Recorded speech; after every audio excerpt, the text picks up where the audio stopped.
தின்னது சாவு, சாவ தின்னது காலம், காலத்தை தின்னது காளே.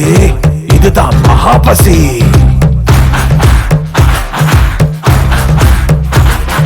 நிக்காம துரத்து முன்னு, அட சிக்காம பறக்கும் முன்னு.